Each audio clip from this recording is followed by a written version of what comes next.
the other day we were talking, we left off at you're buying a long-term rental, or you're about to buy a long-term rental in Vegas, but then someone out was able to outbid you, but they had connections. Right. Or so you said someone denied, got your mortgage lender to deny you, and then they bought it, right? Yeah, and then they bought it. So that was a common kind of scam back then.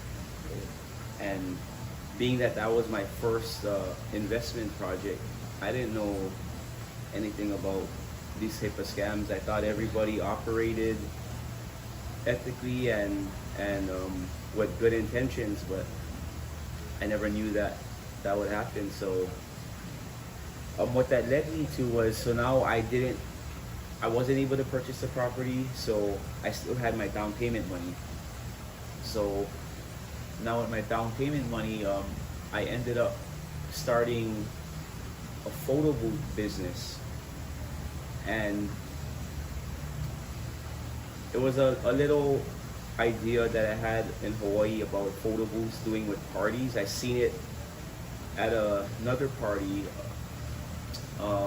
actually out of state, and we took that idea and I started it in Hawaii. I wasn't the first one, but it was on the very infant stages of starting that trend in Hawaii. So I bought a machine, a photo booth machine. Never knew anything about photo booths or business, or You said it was a portable type.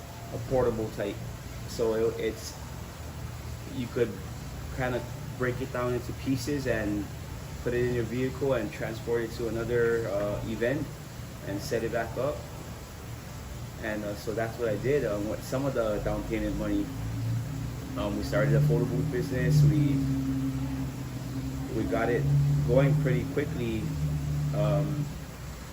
and we started to build traction within the first year. But also during that time, I started hearing this infomercial and commercial on the TV and on the radio. So in fact, I'll back it up 1 year. 2013, I was working on a boat. I had a boat that I owned and I wanted to rebuild it, similar to rebuilding a home. I gutted the entire boat, never knew fiberglassing, never in Honolulu, never tried it, just watched YouTube and rebuilt my boat. So I was in the boat every day after work, minimum 4 hours. On the weekends, minimum 8 hours in the boat, just working every day for 13 months. I only took 5 days, maybe 5 or 6 days off. And Thanksgiving, I would do Thanksgiving stuff and then go and work on the boat right after. Christmas, same things. Open gifts to the kids, play with them, and then go and work on the boat. So while I was in the boat every day in 2013, I heard this commercial and radio infomercial come on every 10 minutes. No matter what station you turned it to, it would be on every 10 minutes. And it was about a company looking for people inspired and showing them how to invest in real estate.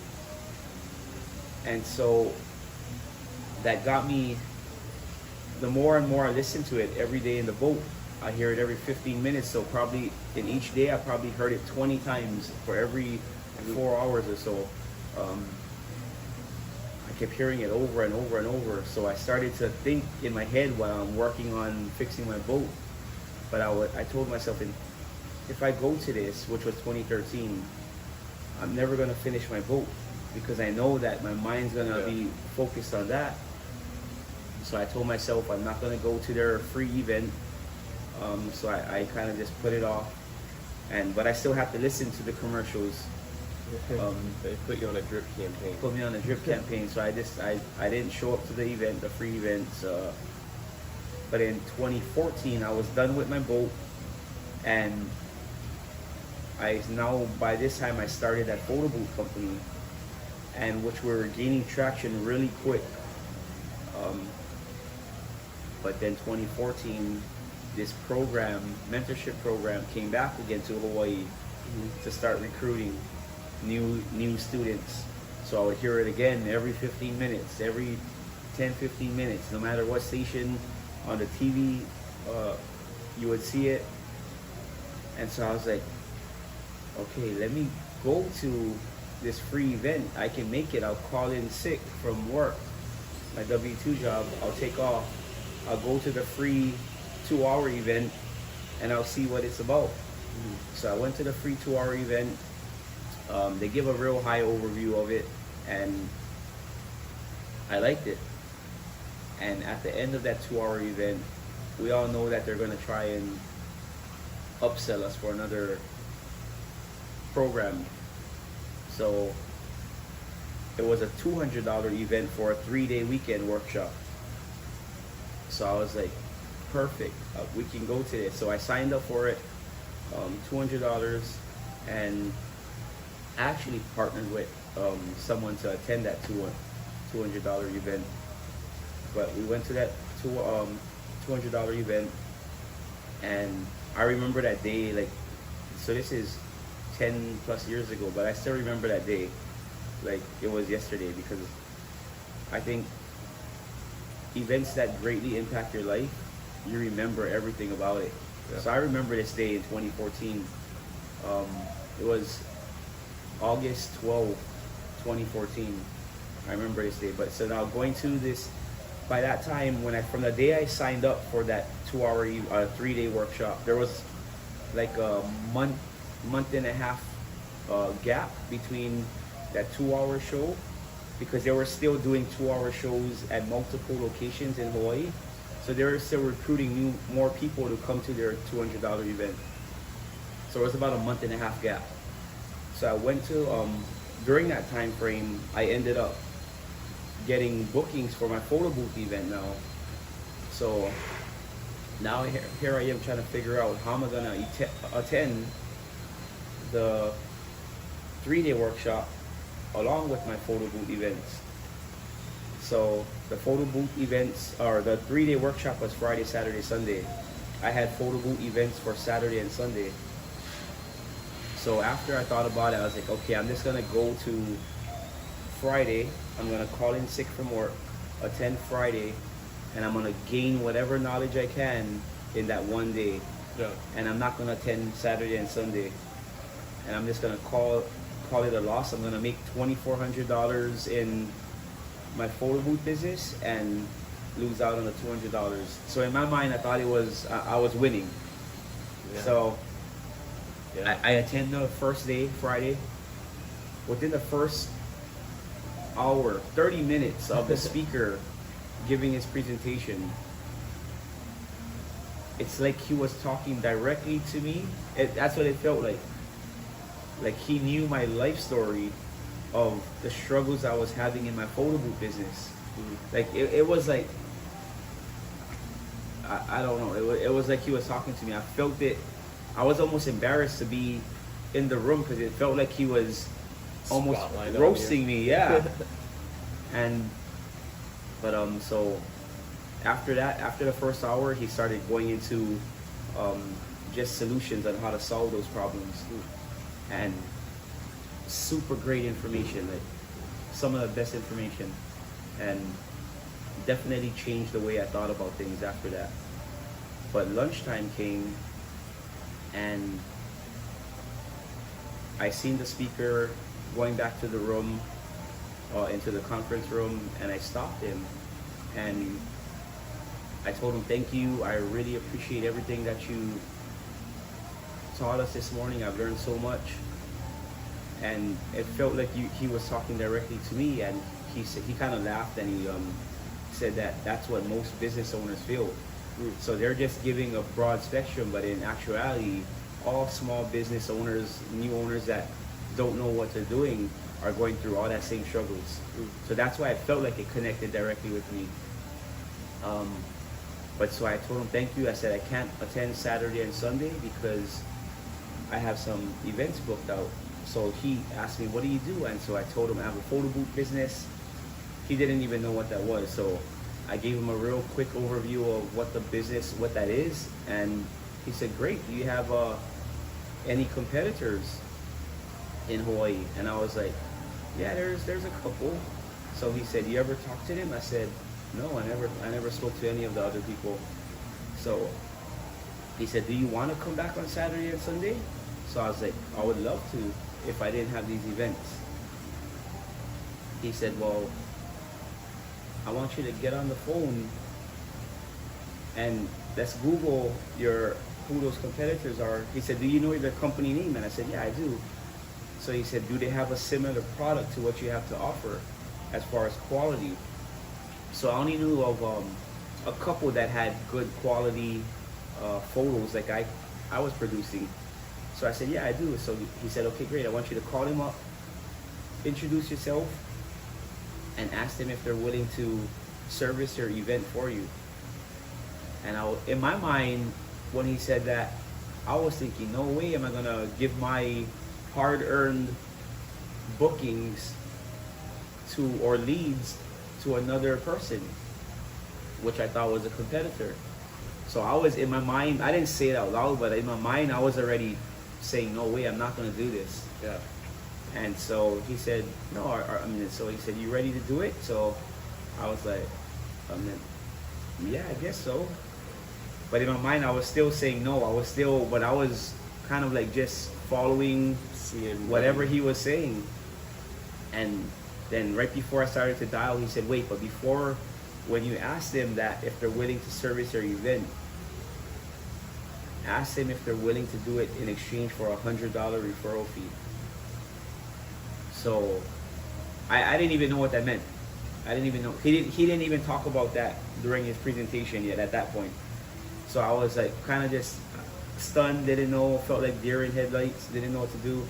So I called him anyway, and he was standing next to me and introduced myself.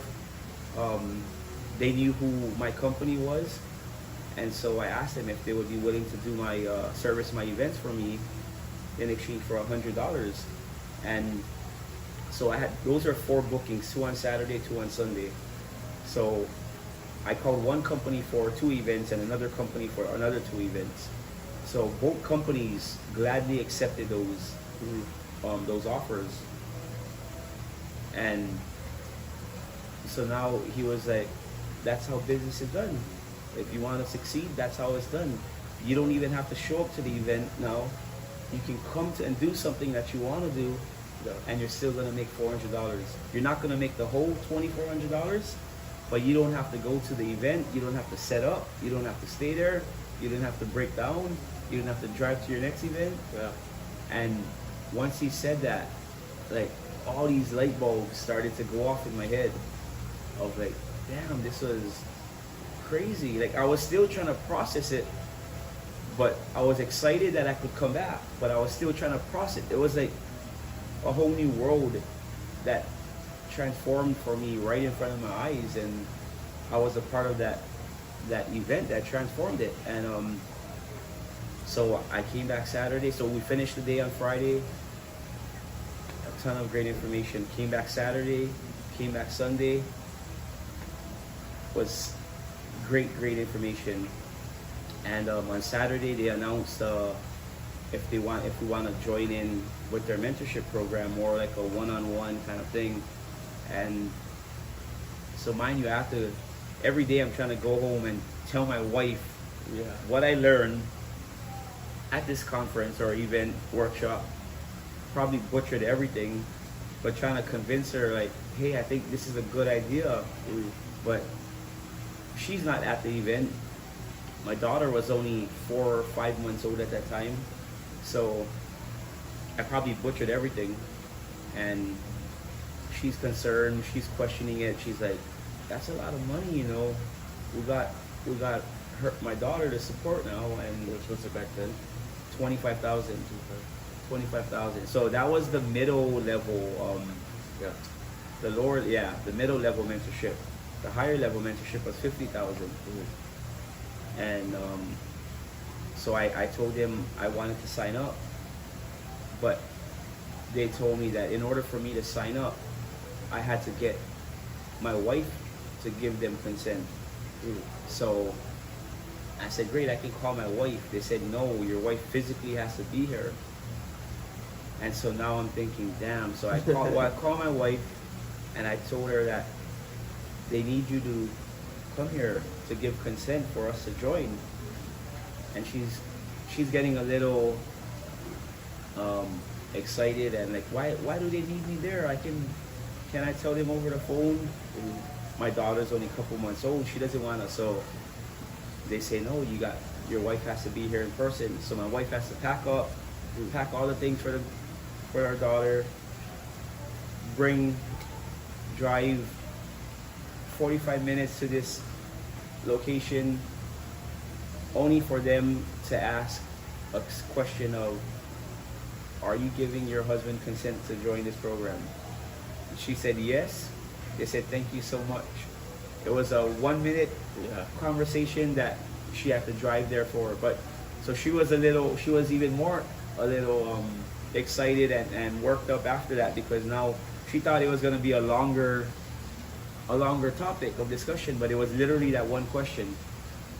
And so she said, okay, I'll see you at home. So, but now I'm excited. I finish off the day, they're strong, and now we're connecting with all the people that signed up. And that kind of started the journey and changed the trajectory of our lives. So that's how you learned. So from that program, that's how you learned how to buy the first, I guess, flip or rental.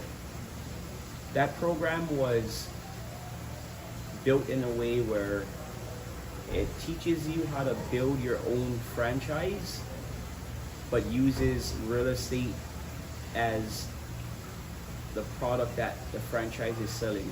So whether that's wholesaling or flipping, but it's more of a business creation product in a sense, if you look at it from the bigger point of view. Mm-hmm. But using real estate investing, all these different aspects of real estate investing to be the product of that business. So it was a great program. I mean, there was 50,000 plus students in there. Amazing events. Oh, wow. Big events. Big events. And you still tied to it? Yeah. You still have it's like you still have lifetime access to it, but they don't have as many events as they used to. Just for some unfortunate circumstances that happen within people, not anything to do with the owners or the founders of that company, but to do with more of the students and leaders or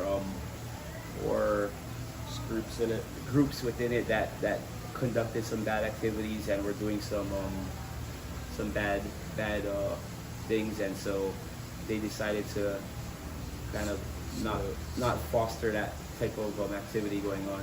So how did it influence what you're doing today then? Yeah, so once I joined that program, that led me down this rabbit hole of not only thinking differently about real estate, but thinking differently about just how the world is evolving and how the world operates. And so was able to buy my first fix and flip property about 9 months after signing up for that program. So mind you, I didn't know anything about real estate prior to this. And the first 6 months after signing up, it was just studying every day. Yeah. Every day, studying every day, Yeah. watching videos. I literally had a iPad holder above my bed, and I would fall asleep to it. Like, I would just go through the modules, and I don't even know where I would leave off. I would just fall asleep. I would try to stay up as long as I can, but eventually I end up sleeping, and then I wake up for work, and then I wake up and hit my head on the iPad every day. And that was kind of the routine. I would come home from work and just learn and learn and learn. Then never told any of my other family members that. Yeah. Never told my parents, nothing. that I signed up for this program, 25,000. I didn't want any negative feedback, anything like that. So just kind of stayed. Only me and my wife knew. Kind of just learn, and So you're about 30 when you did this? 32? yeah, about 30, 31, yeah, around there. And finally I went, because you have one-on-one coaching calls every week or every other week. And so finally they told me, you need to get out and go to a real event, a real estate investor meetup. Yeah. So I went to, I kind of put it off. I was making excuses. Oh, I didn't find any of them in Hawaii. And so he and my one-on-one coach ended up looking up, and no, I found 2 of them here. Here's the links. Go to these ones. But I was just trying to create excuses on why not to go to it, because I was scared to attend an event like that. And so I attend my first event. I'm nervous as heck going to this event, thinking the whole drive there, what am I gonna say when somebody approaches me, scared. And so finally attend the event, kind of off to the side, sitting by myself, and just trying to be the person in the back of the room and on the side, listening but not really interacting with nobody. Then finally there's a networking session, and everybody gets up from the chair and moves around and is networking. And I'm scared. I'm like thinking, okay, I'm just gonna pretend I'm gonna go to the bathroom now. Yeah.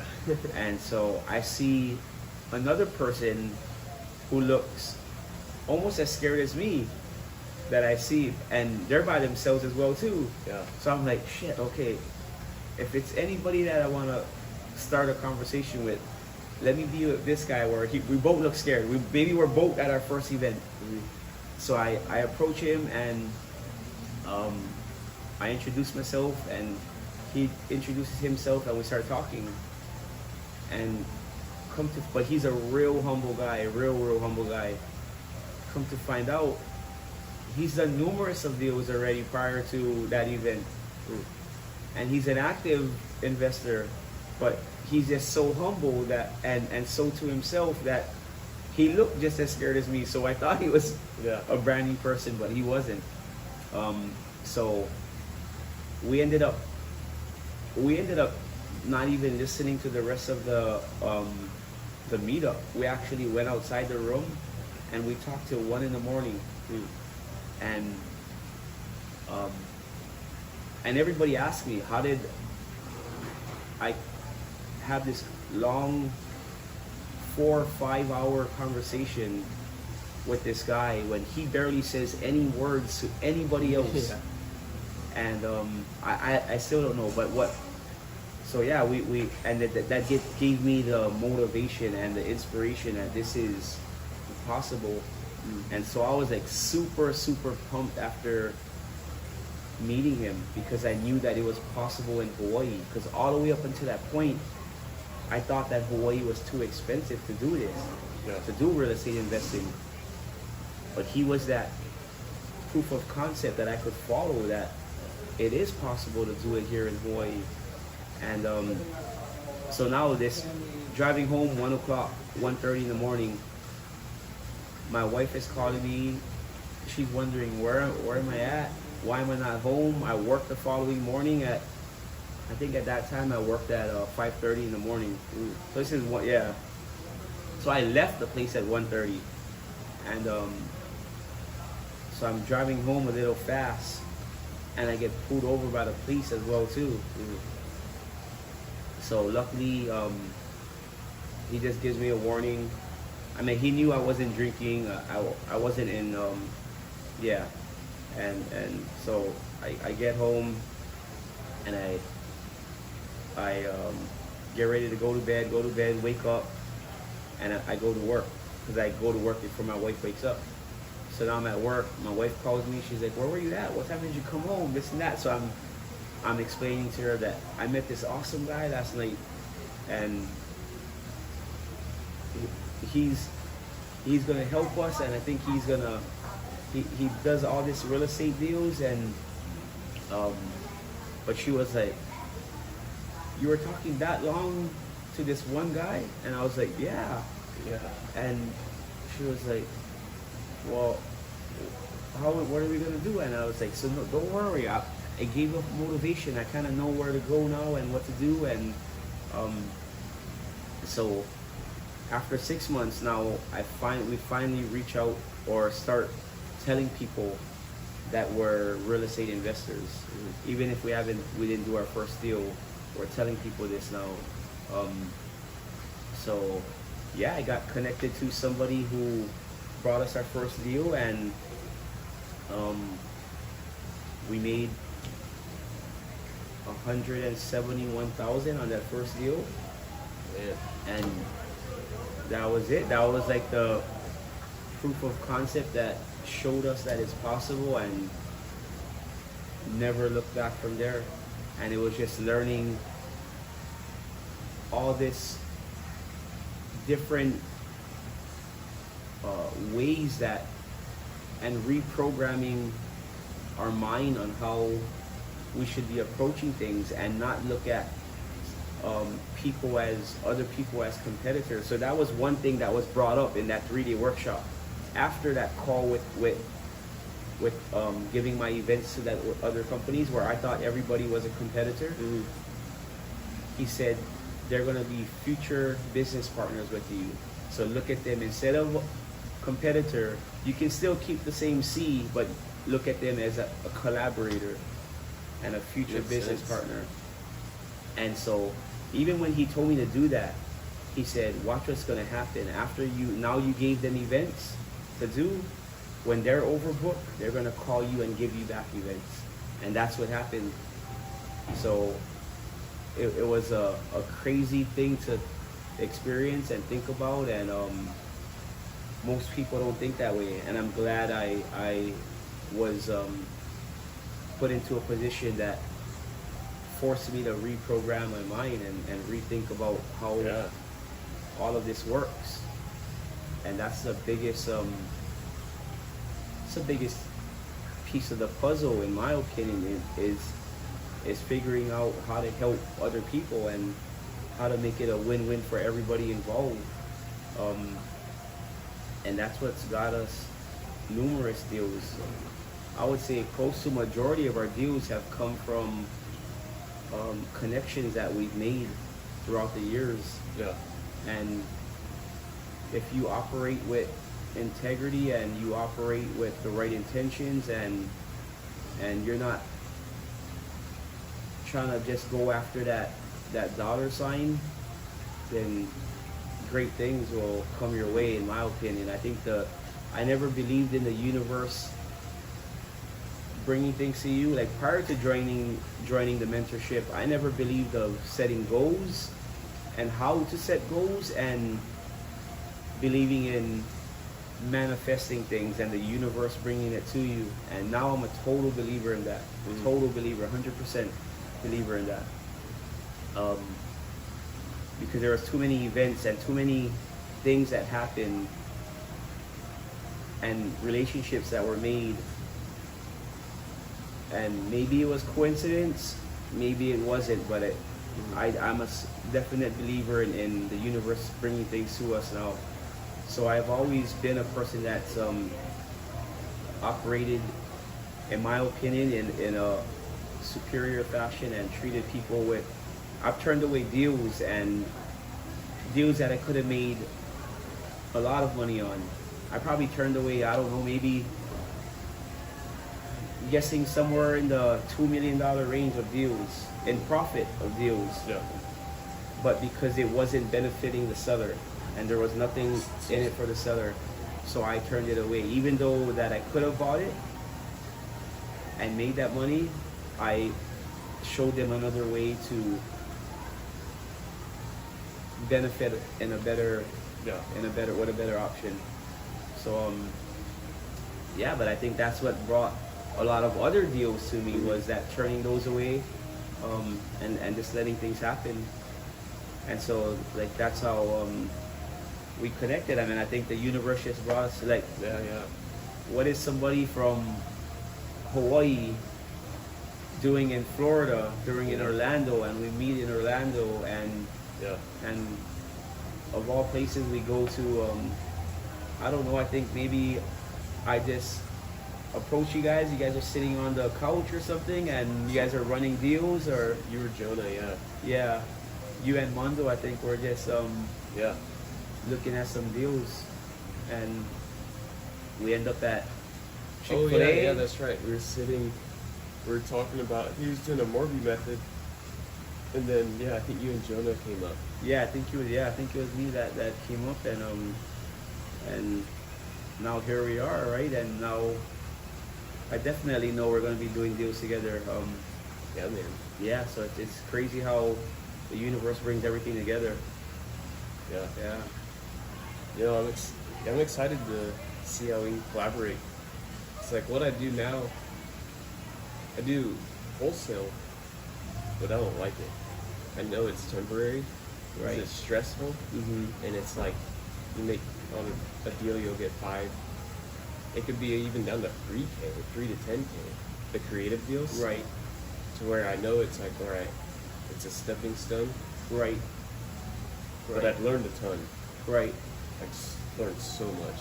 And that's the important part, in my opinion, is like you're able to learn the skills needed for acquisitions, and your skill set of acquisitions, which is great, but it's totally different than my skill set of acquisitions, where